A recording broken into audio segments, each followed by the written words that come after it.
The 1984 Daytona 500 is underway. The hottest weather in years greeted the field for the 1984 Daytona 500. 1983 champion Cale Yarborough was on the pole, and he also won his twin 125 qualifier, so he had a chance to be the first man since Glenn Fireball Roberts to take the Daytona Triple crown. But of course, he had to win the race first. On the fourth lap, everyone had to cool down again when Dave Marcus blew an engine for the first caution of the day. Blown engine in turn one. A car sliding in turn one at the bottom of the racetrack. Spinning. It's 75. It's the Raymond car with Dave Marcus. Yarborough and Bobby Allison dueled for the lead through the early laps. Here's Allison down the inside and going back into the lead. Bobby Allison sticks the Buick back in front.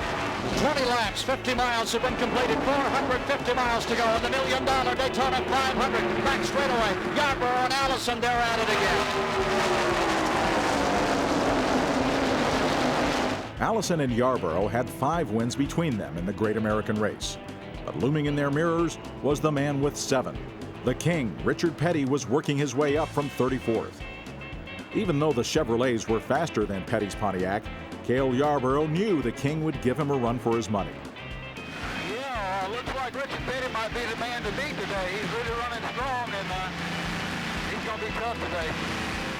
Then Dale Earnhardt got into the mix.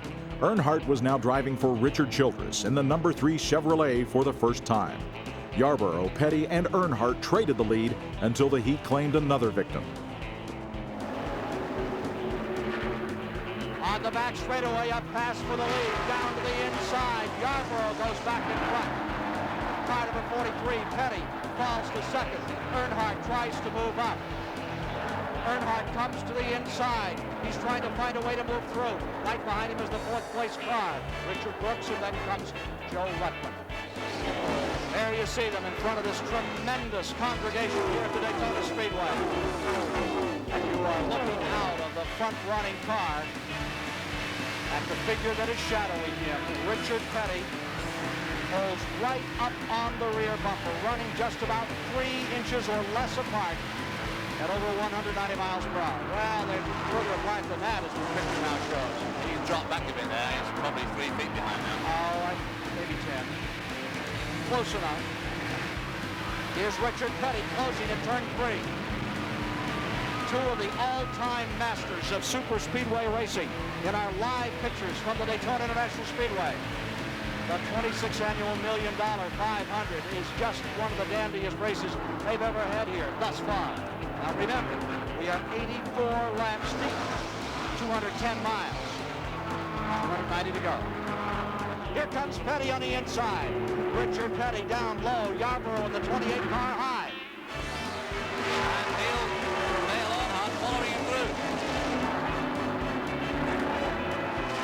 Win 199 will not be today. Behind the wall. Cale Yarborough continued to hold the lead, seemingly able to summon as much speed as he wanted. He dropped back at times in the second half of the race, but never for very long or very far, until Darrell Waltrip took over after 162 laps. Waltrip was 0 for Daytona, but he won the Winston Cup in 1981 and 82, and he was always among the favorites. All he had to do to get that elusive first win was hang on. The year before, Yarborough came from behind on the last lap to win. But what would Cale do this time? Well, I don't know. Darrell's car is running real good. We just have to take a look at it and see what it looks like. I don't know whether to try to, pass Darrell and go ahead and try to break away or sit here with him. I just have to see what happens the next few laps. With 3 laps to go, Yarborough still trailed Waltrip. Back straightaway. There's Clark Wires, number 17, being passed. The field goes back into 3. Yarborough closes up. Not much of a hole on the inside. If he wants to go, he's got to go around. Pace has gone down mainly because Darrell Waltrip rather Here comes Bonnet. and he can slip back to second spot, I would imagine. Bonnet trying to move through. No, thank you. 4th, Bonnet.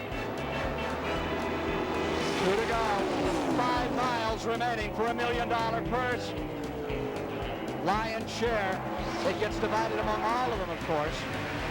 Here is Yarborough. There is Bonnet, line fourth, right behind Earnhardt, who's had a marvelous day. White flag, next time by.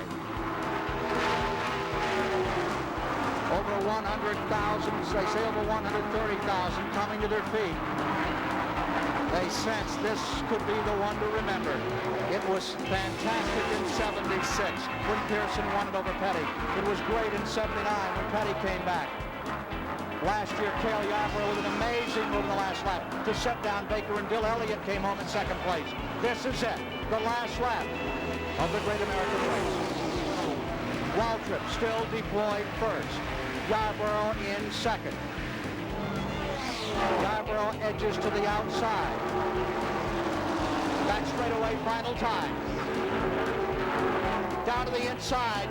The move he loves. Here he comes up to the inside. It is Cale Yarborough taking first as they get into turn number 3, coming for 4. Down to the inside. Here comes Earnhardt. Earnhardt trying for second. Bonnet trying to find a place to run. They're coming to the finish line. At the line, it is Cale Yarborough. He's done it again. Thank you, Lord. Thank you, Lord. Cale Yarborough crossing the line, winning back-to-back as the first man since the late Fireball Roberts to win a Daytona Triple crown. And Darrell Waltrip's Daytona jinx held as Dale Earnhardt nipped him for second place. Cale Yarborough was only the second Daytona Triple Crown winner and the second man to successfully defend his title. He's second to Richard Petty with 4 career victories, and for the second straight year, he won it on the final lap. Well, you got that move down pat. I've been working on it a long time, man.